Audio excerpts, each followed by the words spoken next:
foi embora. Vai. Só rodar aqui o nosso PowerPoint. Vamos planejar mesmo? Tá com tempo?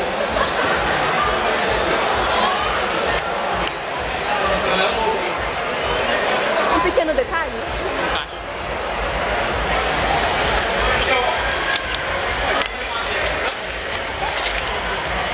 Hoje é o dia mais estressante. Então é o dia que tem todas as histórias? Aí é só dando um toquinho conforme a gente pode começar.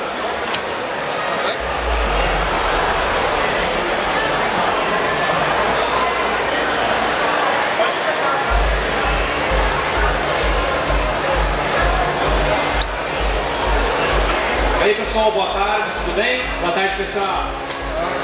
Eu sou o Rafael Fernandes, editor da DA. Da outra ponta está o outro, a outra cabeça do dragão. Sou Eric, boa tarde pessoal, obrigado pela presença de todos. E entre nós estão alguns autores aqui. Alessio Esteves, dicas, editor assistente de algumas obras da Draco aí. Sou Caio de Pato, autor de Quack. Sou o Johnson Guiama, eu sou roteirista de uma das histórias do Narcomic Shonen. Não sei porque eu tô... Do imaginário? Não, você é o nosso pau para toda hora. Vai sair todas as coletâneas aqui da frente dentro também. Pode botar aí uma primeira imagem, só o logo da DA. Não tem o logo da DA? Olha, o negócio aqui é edição, meu. Esse estagiário aí só pagando um dobro pra ele. Então beleza, pode rodar. Bom, a gente queria falar um pouquinho rapidamente sobre como começaram os quadrinhos, essa nova fase da DA. E tudo começou com uma série Imaginários em Quadrinhos, que está cortando ali um pedacinho. Mas pode soltar. Dá um toquinho aí. É só ir apertando Enter. Então são 4 números que já saíram. Tá bom. E aí são coletâneas com histórias de diversos tipos. Tem terror, fantasia e ficção científica. Né, que nasceu de um projeto chamado Imaginários, que é de literatura. A gente é uma editora que só trabalha com autores brasileiros, tanto com literatura como com quadrinhos. Né? E foi assim que começou mais ou menos a nova fase de quadrinhos do Draco. A gente só tinha um título antes, né? Que era Quarta-feira de Cinzas. Para tudo se acabar na quarta-feira. Para tudo se acabar na quarta-feira. Legal, pode passar. E agora a gente tem um catálogo com mais de 20 títulos de histórias em quadrinhos. Aí tem terror, tem... Agora a gente até expandiu um pouco além do fantástico. A gente tem um quadrinho sobre futebol, um sobre jornalismo, que é o Corpabundas. Tem um monte de quadrinhos diferentes. Tem uma pegada mais steampunk, super-herói, tem diversos tipos de quadrinhos. Pode passar. E aqui a gente vem falar do quê? Dos nossos mangás. E aí pra começar esse papo aqui tem o nosso amigo o Kaji, que foi o cara que a gente convidou para fazer o primeiro mangá aqui da Draco, que é o 4. Como é que foi esse negócio aqui? Opa, segura aí, segura aí. O Patadas Voadoras. Então, depois que teve o concurso da JBC, né, do BMA, que eu consegui ficar entre os 5 vencedores, o Rafael e o Eric entraram em contato comigo e a gente decidiu começar com... A gente se encontrou no Brasil Comic Con, né? Você tinha falado comigo A gente antes. ficou no Brasil Comic Con, lembra? Não? Então foi outro. O negócio é que o Rafael stalkeia os autores, né? Ele vai, bate na cara, paga um drink. Então ficou stalkeando, secou. Mas acho que você tava bêbado demais, você catou o Max, na verdade. Também. Era o Max. Também. Então, aí a gente decidiu fazer esse volume menor com 24 páginas, né? Que é um one shot. E a gente viu que teve uma aceitação legal do público. E aí eu, o Rafael, mais o Eric, começamos a construir juntos a série de Quack que está chegando no seu segundo volume agora. Eu escolhi a imagem mais importante da série, que é uma picada nas partes. O pato bicando o saco do garoto lá. Ele tentando proteger o Baltazar, que os garotos faziam bullying com ele, daí o pato acabou de nascer, né? Já nasce falando, já xingando todo mundo, inclusive o garoto. Só que tem uma diferenciação, eu faço uma diferenciação, digamos assim, heterogênea do xingamento de amigo e o xingamento de bullying, que tem uma diferença. E essa diferença eu gosto de enfatizar no Quack. E mesmo xingando, ele está protegendo o amigo, né? Eu, Eric, essa é a sua cena favorita, né? Eu lembro quando eu vi isso no roteiro, o roteiro desenhado que o cara mostrou, eu comecei a rir também dele, porque eu falei, cara, desenhado ficou bem engraçado mesmo. O que eu acho legal do projeto do Quack é que desde o começo ele vem para a editora com essa proposta de ser uma série. Então já há o planejamento, você fazer uma série, o autor já tem que pensar como começar uma história seriada, né? Ela tem que ter gancho, ela tem que ter os arcos, e tudo isso já foi sendo planejado desde o começo. Então a gente já começa esse primeiro material do Patadas com essa proposta, e depois daí o Kaji já começa a produzir o primeiro volume, que é com os personagens já adultos. O Baltazar aí ele é criança ainda, tá?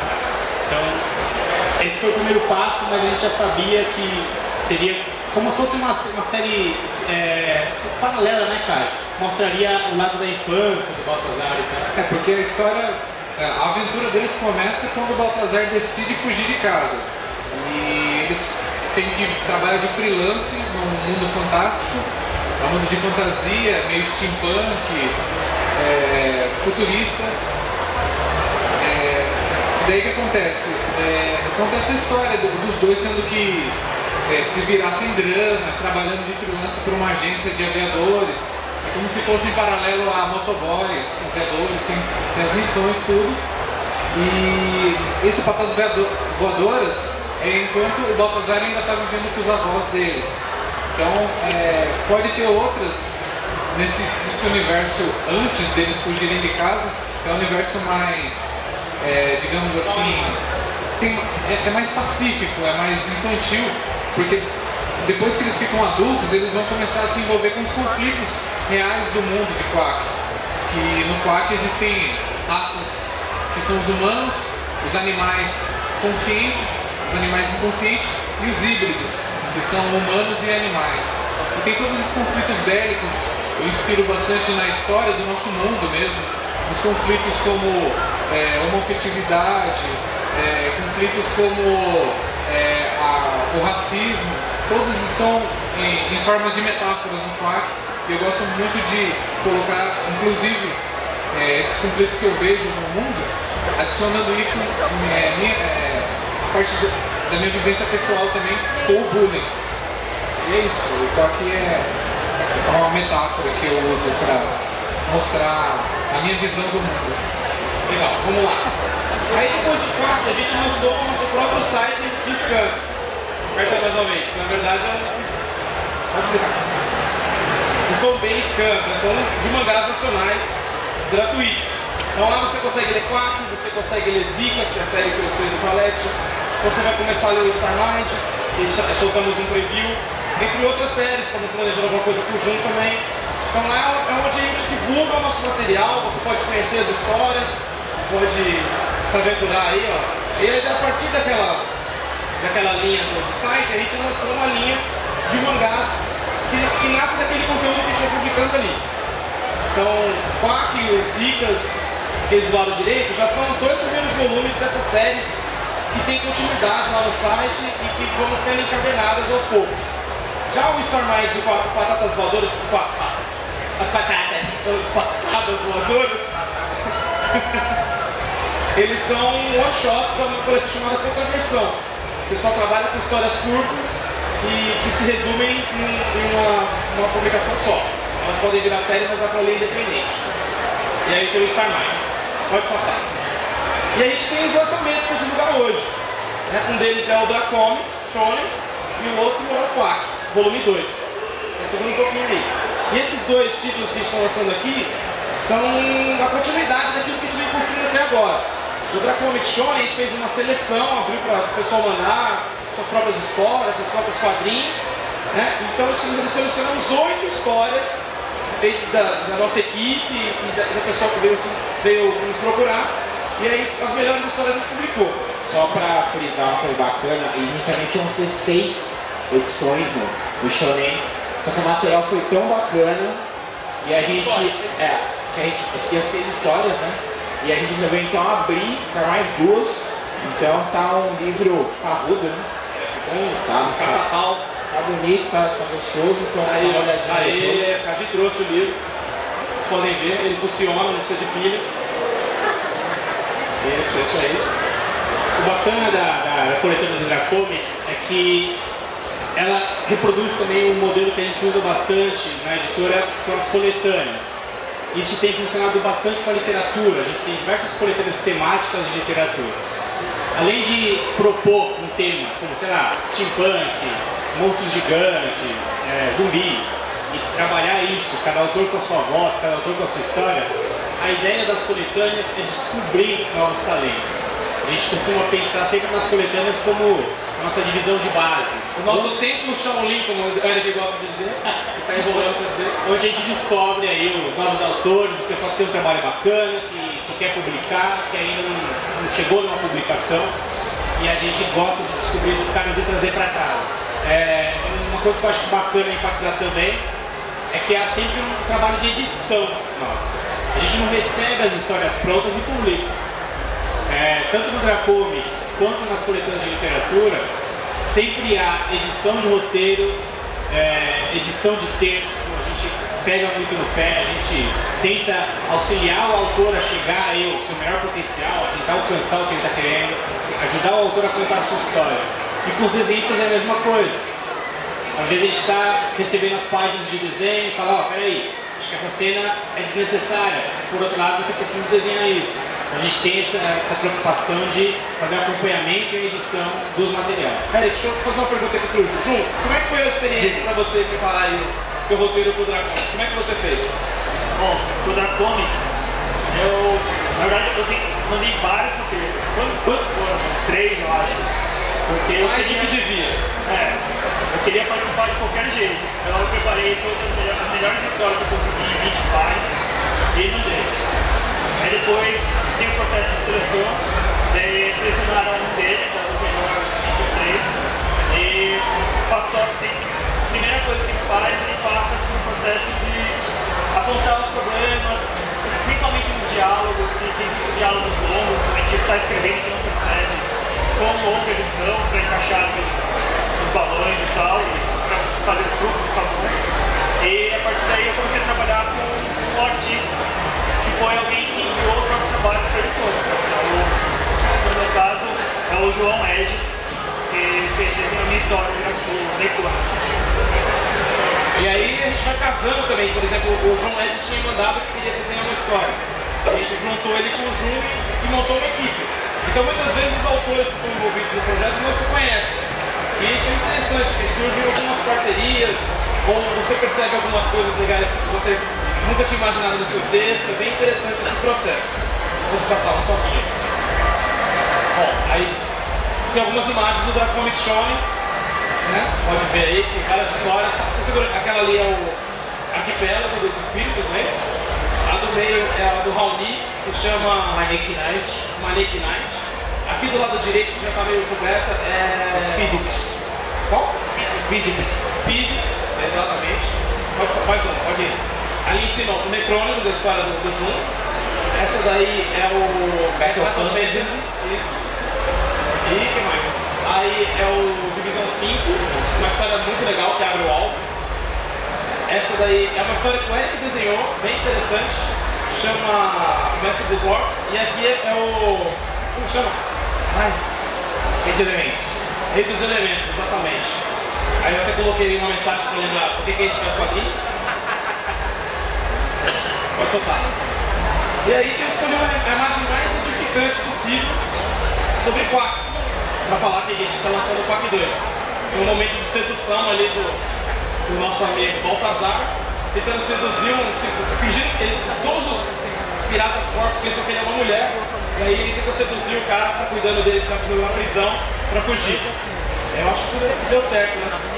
Eu acho que faz 2 edições que o Baltazar não lava a cueca, né? Exatamente. A cueca está sempre enfiada. É um negócio... As histórias do Kaji são profundas, profundamente sujas. Bom, e aqui a gente veio falar das novidades. Qual que é a novidade que a gente vai trazer aqui para vocês? A gente trouxe aí o nosso amigo Pesadão para dar uma animada. Pode dar mais um aí. Quais são as novidades que a gente trouxe? Uma delas é que a gente vai lançar o 4.3 no final do ano agora, se o Kaji permitir. Coitadinho, já. Então você já pode voltar para o seu carro e traduzir agora. Não, se bobear vai ter o 4. Eu só acredito. Vamos trabalhar com as materialidades. Inclusive eu pus 4 exclamações que eu já falei para você não usar, para você lembrar na hora da revisão de não fazer isso. E também a gente vai lançar o primeiro volume do Starmind, que a gente estava preparando para quinta-feira, mas a gente focou em outras coisas. Segura um pouquinho, porque o Breta está fazendo uma história de um outro álbum que chama O Despertar de Cthulhu. E aí, enquanto ele está desenhando essa história, a gente já deu uma segurada no Starmind. Mas aí, como a gente trabalha muito, que é o que está ali, o que a gente já está fazendo a mais além disso? Tem uma surpresa aí que a gente trouxe. É isso aí, agora na data a gente vai publicar o Tool Challenge do Max.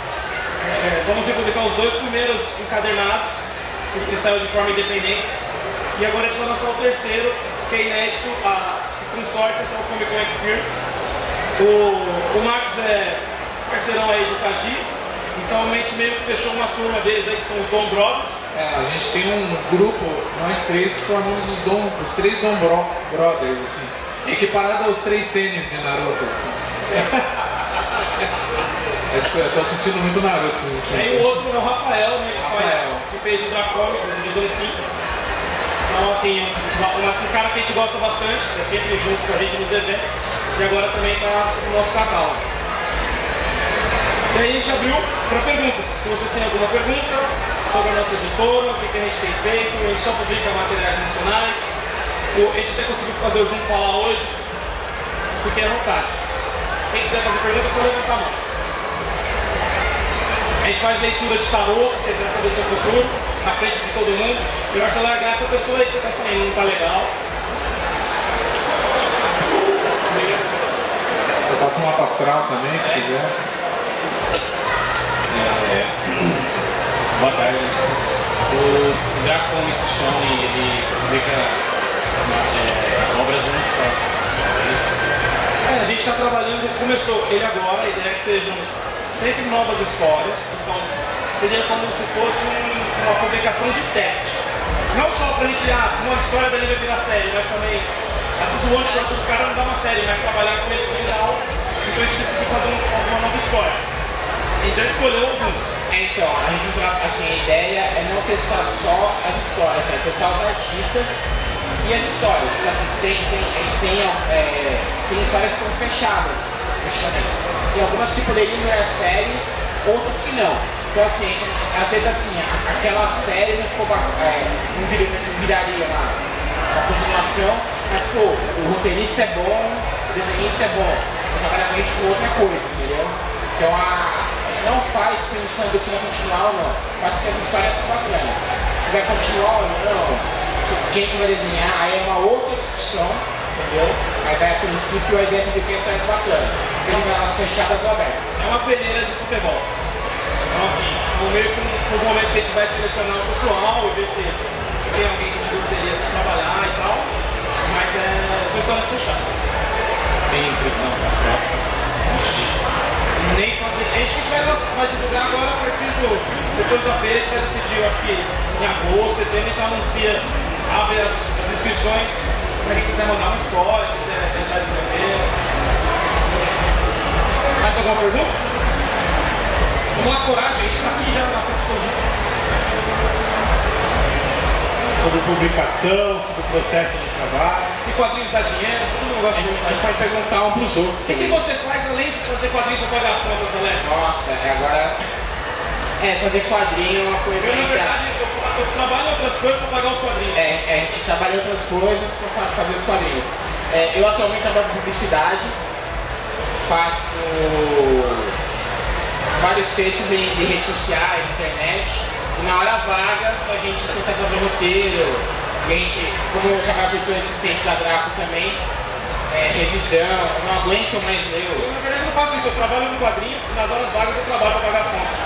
Tá, Engano todo mundo. E o Cadi, o que você faz para pagar as contas? Quadrinhos. Eu trabalho de freelance para um estúdio aqui de São Paulo chamado Atreio. Pego quadrinhos geralmente do exterior, né? E é isso, eu faço isso e estou agora com um projeto que eu vou pintar um hospital psiquiátrico.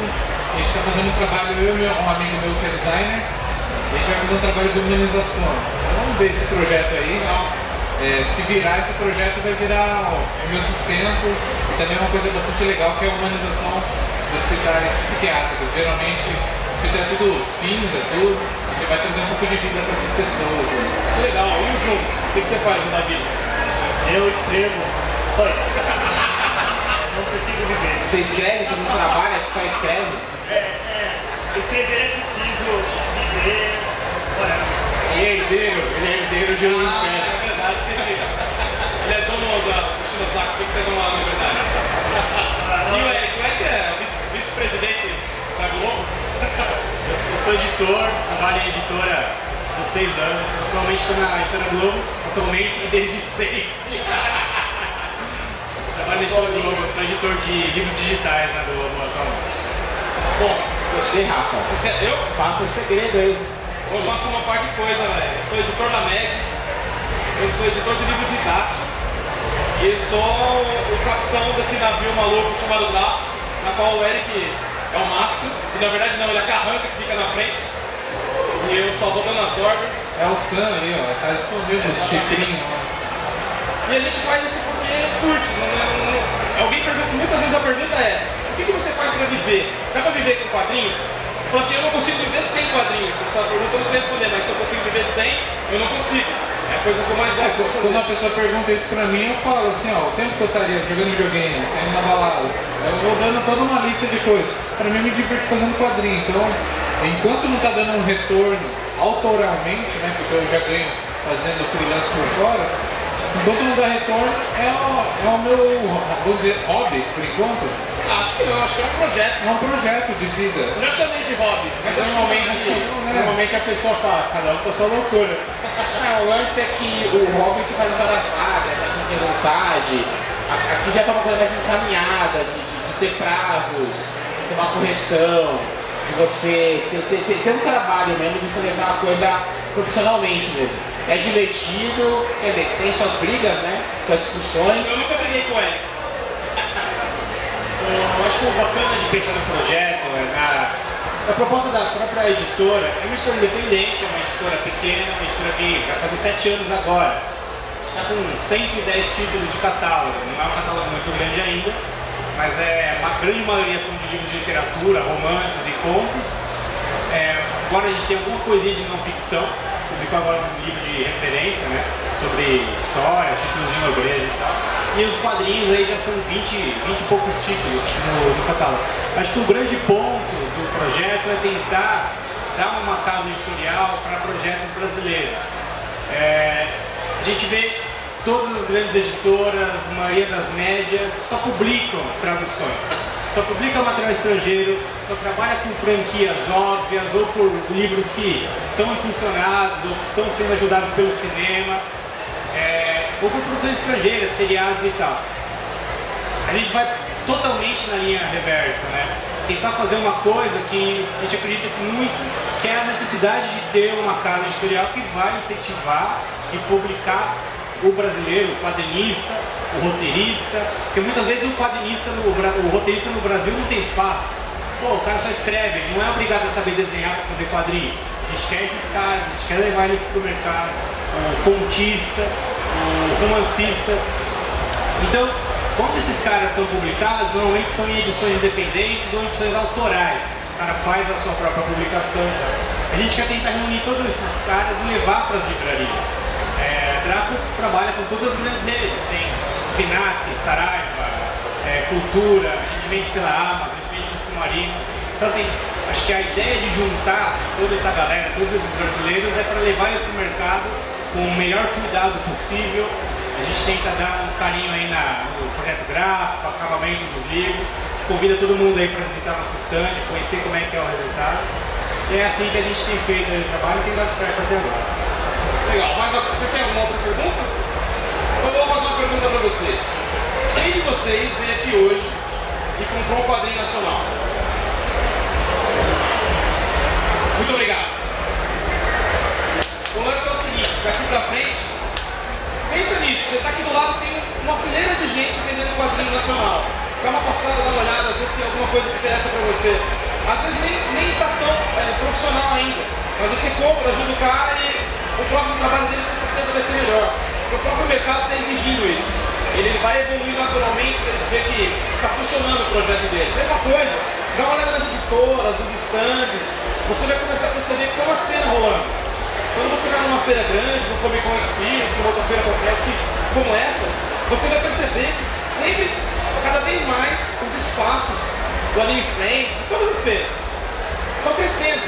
Antes essa fileira aqui de artista ou beco dos artistas era curtinha. Hoje ela já está crescendo. E no próximo evento pode ser que seja maior, pode ser que tenha mais editores. Quanto mais vocês incentivarem, mais as histórias vão ficar legais, mais as histórias vão ser feitas para vocês. Muitas vezes as histórias vêm para nós, feitas para outro público. E cada vez mais vocês vão ter histórias feitas para vocês. E isso é uma coisa que é uma missão para nós, que a gente acha muito importante. Porque a gente faz uma coisa, a gente faz histórias divertidas e toscas de uma maneira muito séria, para que elas fiquem as mais engraçadas possíveis, as mais idiotas possíveis, da maneira mais profissional possível. Acho que é isso que a gente faz.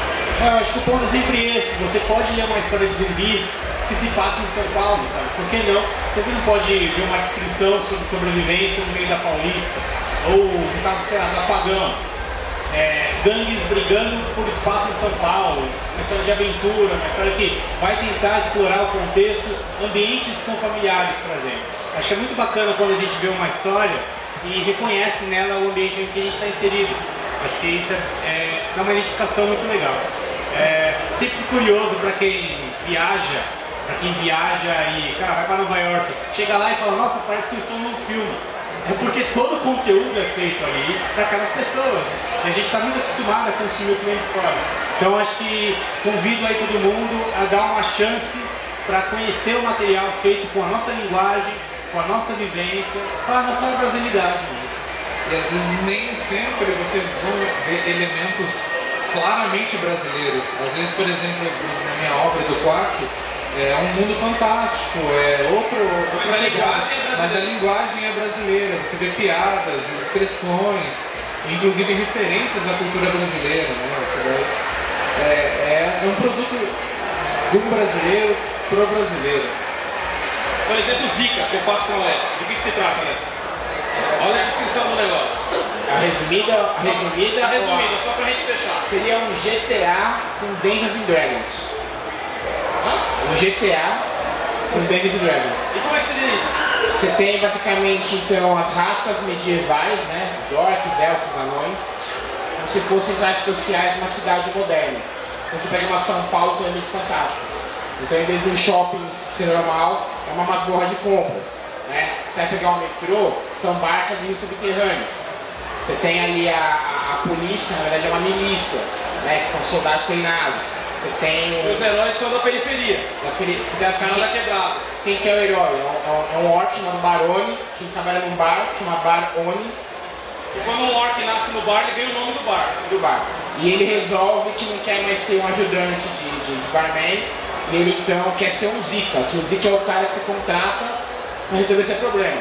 Ele tem um amigo que é um anão hipster, que chama Muralha, e ele e esse anão vão tentar arrumar trampos para ganhar dinheiro.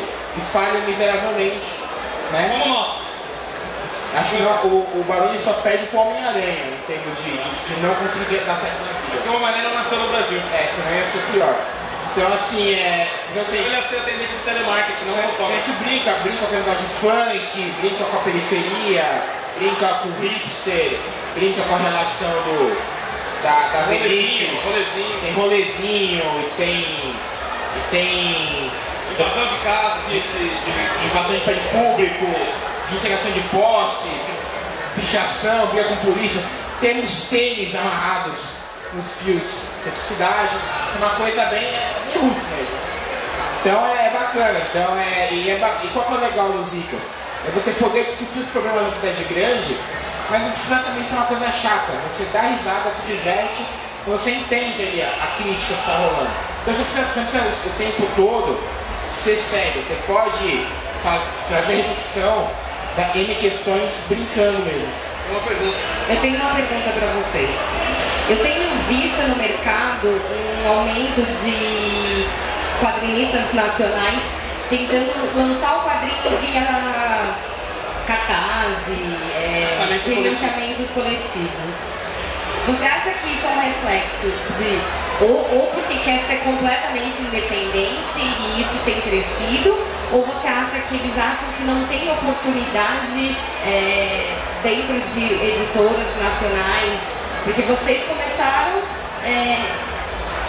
para fortalecer esse mercado que é dominado por grandes editoras, né? E que trazem muita coisa de fora, valorizando o que é nacional. Então, eu acredito que é uma opção muito particular, né? Mas no geral é porque o cara às vezes não tem contato, ou ele decidiu que eu quero fazer esse projeto. Muitos deles nunca mostraram aquele projeto para nós, né? Então normalmente é uma ação daquela pessoa. Eu quero tentar um projeto e vou tentar fazer da maneira que eu tenho. Que caminhos eu tenho para financiar? Porque a impressão é bem cara.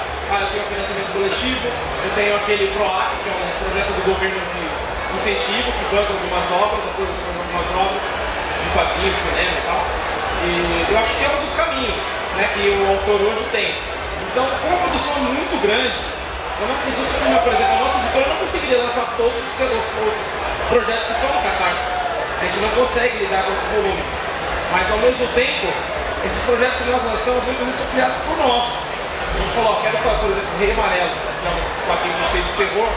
Foi um projeto que eu criei e coloquei à frente junto com ele, vamos levar até as últimas consequências. A gente começou a procurar autores, o conceito é todo nosso. Então, muitas vezes a gente tem bastante coisa já do nosso lado. Por exemplo, a série do Kaji, tenho que dar uma atenção especial, porque é a primeira série que a gente lança com uma periodicidade até que assim, insana, de 2 livros por ano, são 160 páginas de puro sofrimento, que vão divertir você em 20 minutos, mas que demoram, sei lá, 1 ano para a gente produzir. Então eu posso me atolar de projetos. Então eu acho que quanto melhor e quanto mais cuidado eu fizer cada um deles, melhor. Eu acho que cada editora pensa assim também. A única coisa que acontece, que rola bastante, é que quando é independente, às vezes o cara não tem trabalho editorial. E isso às vezes prejudica a obra. Uma coisa que eu aprendi muito com a Draco, como autor e agora também como editor assistente, é que você tem que ter um outro olhar antes de publicar. Sabe, o cara fazer uma revisão, ele corrigir alguma coisa narrativa, e às vezes quando você lança no Catarse, você consegue financiamento para tornar aquele material público, produzir mesmo, só que às vezes ele poderia ser melhor, porque foi alguém lá e falou, isso tá bom, isso tá bom. Então no Catarse falta isso às vezes. A gente já inclusive publicou um álbum que saiu pelo Catarse primeiro, e depois a gente editou. Na minha lista de erros, tinham mais de 250 erros que precisavam ser corrigidos no negócio. Tipo, vírgula, ponto, sei lá o quê. Isso é só uma das coisas. A gente refez a capa, a gente refez um monte de coisas que precisavam ser feitas para o álbum ficar comercialmente viável. Então deixa eu adicionar uma coisa, como autor, o que eu percebo, que esse crowdfunding, ele acaba sendo uma opção para outros países que têm um editorial mais forte, é uma opção para aqueles artistas que querem um pouco de liberdade. No caso, acho que o Alan Moore, ele não fez ainda, mas pessoas como o Alan Moore que já se cansaram do editorial por algumas experiências ruins, eles acabam escolhendo essa opção. Como o nosso país ele não tem tanto essa... Ele não tem um mercado muito estabelecido, não tem. E aí acaba tendo bastante destaque projetos como esse. Só que como o Alessio falou mesmo, é muito importante você ter uma editora, porque pelo menos para mim, é muita coisa para eu pensar. Eu não tenho português tão bom, eu não tenho a o acompanhamento do roteiro, eu preciso de alguém para falar, olha, vai para esse lado, que é o Rafael, o Eric que me ajudam, o Alessio de vez em quando vem falar, dar um feedback também. Então, eu acho que é muito importante porque fazer uma série de mangá é um negócio que para uma pessoa ela tem que ser muito experiente para bancar tudo. E fazer capa, fechamento. Muitos detalhes. Muitos detalhes. É multifuncional. Só por eu fazer a história, mesmo editado, eu preciso entender um pouco de psicologia, tenho que construir personagens densos, eu tenho que saber um pouco de... Então eu estava estudando Fibonacci, que é uma coisa da Renascença, composição. Então é um estudo muito vasto, mesmo em equipe. Mesmo em equipe tem que ter multifuncionalidades, conhecimentos. Então o crowdfunding ele é legal, mas tem que ser tratado com um pouco de cuidado por causa da qualidade. Eu tinha feito aquela pergunta lá sobre o próximo Stone, porque a pessoa teria que ser dependente. Só que eu só fiz roteiro por enquanto para curtas-metragens e tal, na faculdade em si, porque eu fiz um semestre de faculdade de cinema. E no ano passado eu comecei a escrever para mangá, meu desenho. A gente já tem um projeto que está mais andado e outros dois que a gente está lançando as ideias. E eu tenho muitas outras histórias para se contar, não só em formato de mangá e outras também. Eu queria saber como é que vocês trabalham assim. Eu não desenho, eu solto, como é que seria a interação entre a gente. Então, você deu sorte, porque nós somos uma editora em que basicamente a equipe principal é de roteiristas. Então o que a gente costuma fazer? A gente abre tanto para roteiro quanto para desenhista, como para duplas. Então se o cara só escreve, não conheço ninguém, você pode mandar a sua história que a gente encontra alguém, se a gente aprovar a sua história, claro, para trabalhar com você. No caso do Jun, por exemplo, foi assim, de repente a gente casa ele com um outro desenhista, e eu e o Alessio também, que a gente não desenha. Então o cara já faz tudo, como ele já faz tudo mais ou menos, ele fala, vou pôr alguém bom para trabalhar com ele para ele estragar, não vou fazer isso. E a ideia é você colocar um desenhista que combine com a sua história. Um detalhe, eu sou um desenhista mediano e um roteirista mediano, eu sou só bom porque eu faço os dois. Se eu fosse só desenho, eu tava lascado. Não, tô brincando, o Cavi é um dos melhores autores que a gente tem na Draco, a gente só não pode saber disso. E outra pergunta que eu queria fazer para que você me inspira, porque eu me distraí.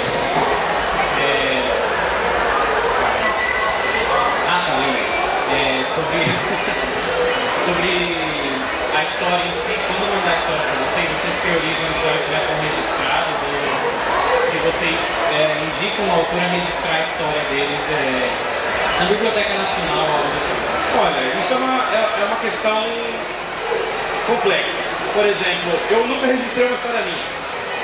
Eu tenho um bocado de tempo aí. Normalmente eu registro a minha história publicando ela. Mas por quê? Normalmente eu sou o editor das minhas histórias. Se você pretende mostrar para muitas editoras, o ideal é que você registre. No entanto, se você quer entrar num projeto específico e tentar, eu acho que não tem problema nenhum. Pelo menos a Draco, a gente tem tantas histórias já para trabalhar que a última coisa que a gente vai querer é trabalhar com uma história sua que a gente não aprovou. Eu já tive uma palestra na faculdade sobre direitos autorais e, felizmente, a nossa jurisdição de direitos autorais para artistas é muito pro nosso lado. Então, se você publicou uma obra, tipo eu publiquei o 4, eu tenho aqui, já tenho uma prova de que ele é meu. Então, o próprio e-mail de você mandando o roteiro para mim já é uma prova de que existia antes do... A nossa lei sobre direitos autorais para artista é muito boa, graças a Deus. Se for depender lá dos caras, não... Mais alguma pergunta, pessoal? Quer que eu encerre? Tem mais bastante tempo? Dá pra falar um monte de coisa. Temos 15 minutos. Eu vou usar cada um dos minutos com vocês. Pode fazer um jogral. Vamos lá. Fazer um jogral. Sempre bom. Vamos fazer o seguinte. Por exemplo, ele fez várias perguntas sobre o roteiro. Eu costumo dar cursos de roteiro. E normalmente nesses cursos aparecem pessoas que querem fazer, ou leitores de alguma publicação que eu trabalhei, ou um roteirista que também quer desenhar, ou também quer escrever, desculpa. o desenhista que também, o desenhista que também quer escrever, é isso. Por quê? Porque muitas vezes a gente não tem orientação de como fazer. Por exemplo, ele falou que estuda cinema. O roteiro de quadrinhos é completamente diferente do roteiro de cinema. Ele parece igual, mas na hora de você produzir, tem algumas nuances na linguagem que enganam. A aplicação também, né? Porque o espaço que você tem para trabalhar é diferente, o espaço-tempo é diferente, é estático. Acontecem coisas de um quadro para o outro. Eu não preciso mostrar mais do que no cinema. Entre uma cena e outra, no quadrinho de um quadro para o outro, pode acontecer muitas coisas. Então, é uma linguagem muito própria. E ainda tem o aspecto do quadrinho que o tempo ele não é linear. De repente um leitor ele está lendo uma página e já está olhando a próxima, ou ele volta e lê. Então, o espaço não é linear. O espaço não é linear, você vai transitando, você está ali, como que é mesmo? Você não folheia um filme, né? Não dá para folhear um filme. Então tem formas de você contar a história para não entregar spoilers no livro. Tem um monte de coisa para trabalhar. Então, é o lance de você saber, é uma mídia muito específica, que tem uma linguagem própria, que bem trabalhada gera resultados excelentes. Estamos rumo a isso, né? Sempre estudando aí e tudo mais. Mas aí o bacana também que isso, é você o roteirista, né, quando ele não desenha, ele tem que pensar o desenho também. Dá pra ele só escrever e dando, certo? Não dá. E aí isso vai ser muito detalhado, esse roteiro muito detalhado, aí tem seu estilo pessoal também, e quando você se entende como desenhista. Mas é legal você ir praticando entre esses nuances, porque o trabalho, o volume... Estou vendo o KG aqui, porque é um lance. Ele escreve o roteiro, e na hora de desenhar ele muda o roteiro. Ele discorda dele mesmo no passado. Não, cara, todo volume é 8, 9 linhas de histórias que eu faço. E quando eu chego no final, eu tô olhando isso aqui e já tô falando, putz, eu queria fazer tal coisa, eu vou fazer acho que no próximo. É uma ansiedade assim meio inexplicável, porque como você gasta muito tempo para produzir, de quanto tempo demora para fazer uma página de quadrinhos completa? Contando com o roteiro? Contando com o roteiro. Cerca de 10 horas. Tudo? Tudo. Então, e assim, não vai trabalhar 20 horas, né? Você também tem faculdade. Tenho faculdade, trabalho freelance. Uma página em quanto tempo? Quantos dias dividido? 2 dias? Não, primeiro o roteiro demora cerca de 1 mês para fazer, mas 1 mês em cima. Lendo o livro, ele me indica alguns livros, que nem esse aqui eu tive que ler livros de pirata e tudo. Eu fico 1 mês fazendo o roteiro, aí eu fico mais ou menos umas 2 semanas fazendo os storyboards do volume inteiro, 80 páginas de storyboard, que pode ir até 1 mês, 2 meses. Aí quando eu vou fazer os esboços e a arte final, acaba dando mais ou menos 6 horas por página. Só que depois ainda tem a revisão das falas, que eu dou uma revisão porque daí alguma coisa eu quero dar um gancho, tipo, no final do volume vai ter uma surpresa. Eu já vou soltando nos diálogos antes, ajustes. Vai e vem, né, cara? Tem que ir voltando. Tem que ir voltando. E aí depois tem a revisão ainda, a revisão do português ainda. Então vai umas 10 horas em média por página. Eu tenho 8 mil, nossa, isso aqui tá 80 vezes 100, dá quanto mesmo? 8.800? Eu sou de errado. É mais de 8 mil? Eu sou de errado. É mais de 8 mil pra fazer o volume desse. Mais de 8 mil. Então assim, é um trabalho muito difícil, né? Não é uma coisa que dá... A leitura é muito rápida. Por exemplo, quanto tempo você demora para ler um mangá de 200 páginas? Uma meia hora? 40 minutos? Para fazer 200 páginas de quadrinho demora uns 2 anos? 2 anos. 1 ano se o cara for o pica das galáxias. Exatamente. E muitas vezes, mas a produção é não sei quantas páginas por semana. Mas muitas vezes ele tem um monte de assistentes, trabalha. Ele praticamente só faz o esboço, só faz os personagens. Ele tem um monte de assistente e tem o computador de HP caindo, assim. O cara joga a vida dele. Joga a vida dele. Então a gente tem um processo interessante. Outra coisa que alguém tem mais alguma pergunta? Posso eu mesmo fazer mais uma pergunta? Estão gostando que eu facilitei para você? O João, por exemplo. João, como é que foi? Qual que é a história do Necrônimo? Só para a gente fechar aqui. É uma das histórias do Dracomics, que eu acho ela bem interessante. Ao mesmo tempo que ela não tem uma pegada muito shonen, ela tem. É uma coisa bem discreta. Então eu acho que essas nuances também são interessantes para trabalhar. Bom, Necrônicos é uma história que acontece em São Paulo sobre um menino, o nome dele é Matheus, e ele vende doce de ouro. É uma coisa que, não sei vocês, mas eu passo por isso todo dia. Quando vim, passo por isso todo dia. E, no caso, ele não consegue vender nada e ele entra num outro ônibus que não é exatamente um ônibus comum, que é o Necrônicos, que é o ônibus que leva as almas dos mortos para o além.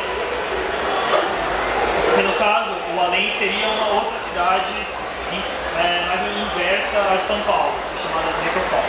Só que o que aconteceu ele entrou lá por acidente, não era para ele estar lá, ou pelo menos é isso que ele acredita, e a história se desenrola por isso, na morte acidental, como outras referências.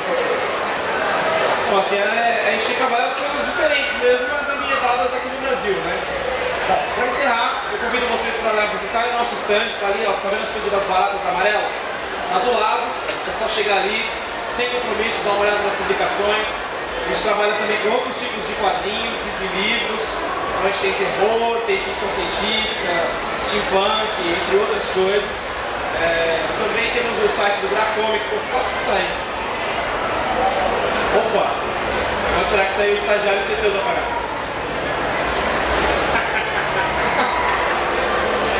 E é isso aí, o nosso lema é o Draco Spirit, que é o que a gente chama desse amor que a gente tem entre nós, de trabalho, essa união, essa comunhão entre nós, de fazer quadrinhos, nos divertirmos e ao mesmo tempo tentar fazer algo que tenha sentido, que tenha nossos valores, que seja interessante para todo mundo.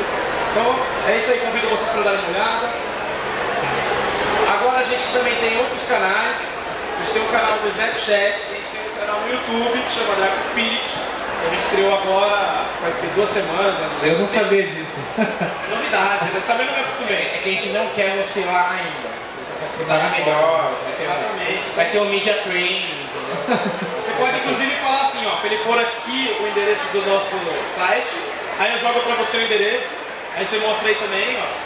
Vai ser. E aí depois tem o João passa pro Alessio. O endereço tá aqui, mas o Alessio vai mostrar o endereço errado.